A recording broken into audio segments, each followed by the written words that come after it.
At this outdoor market in downtown Amman, Jordanians come every Friday to buy and sell different animals. Most of the dogs traded here come from unregulated puppy mills across the country. The mass breeding of dogs is becoming more visible because it's lucrative. In a country where the monthly minimum wage is about $200, anyone can take 2 dogs, mate them, and sell the puppies for hundreds of dollars each, with no laws or regulations to hinder them. These dogs are among the few lucky ones. They were recently rescued from a puppy mill in a tiny rural village 2 hours north of Jordan's capital, Amman. As these pictures show, the conditions were predictably awful. The dogs were abused and fed just enough to stay alive.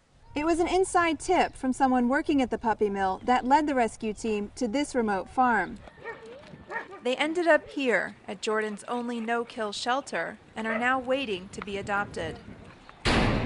But because there are no laws in Jordan to stop puppy mills or animal cruelty, it took an extraordinary act for the raid to even happen. We were able to go and remove the dogs, which created an uproar, but happily the ministries have supported it, because really it was a health hazard, it was inhumane and really disgusting. This is Princess Alia Al Hussein, the oldest daughter of Jordan's late King Hussein, and a high-profile animal welfare advocate.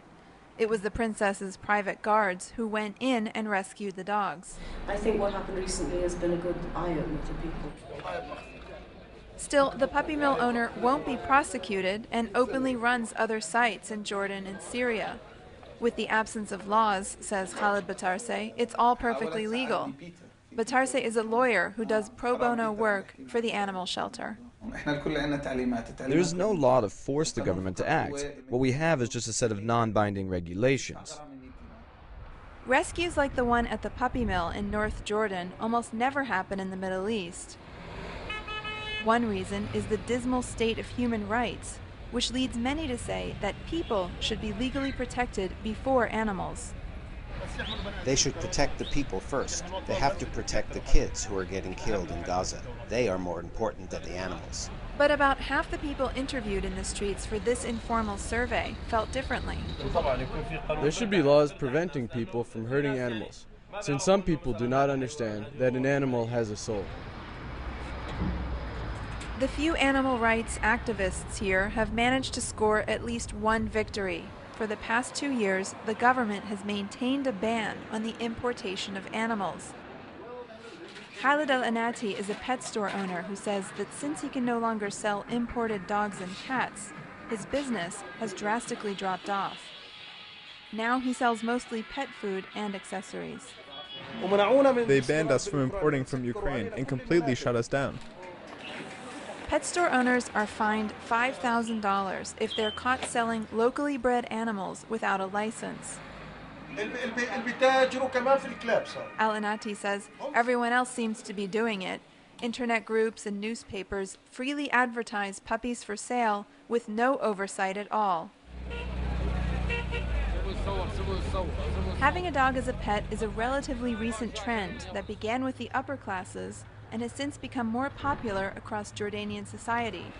Without healthcare standards and the knowledge about how to care for dogs, the animal shelter is becoming increasingly overwhelmed with unwanted animals. Margaret Ledger is the shelter's founder and director. This is the place where the rescued dogs were taken. Ledger says the raid sent a message to mass breeders and to the government that animal welfare can no longer be sidelined. The day we took away these animals, this is a starting point to put a control over breeders.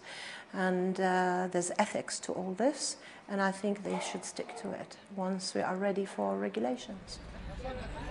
As Jordan debates how far animal welfare laws should go, it could look to its past, in which animals and humans have long lived side by side in harmony.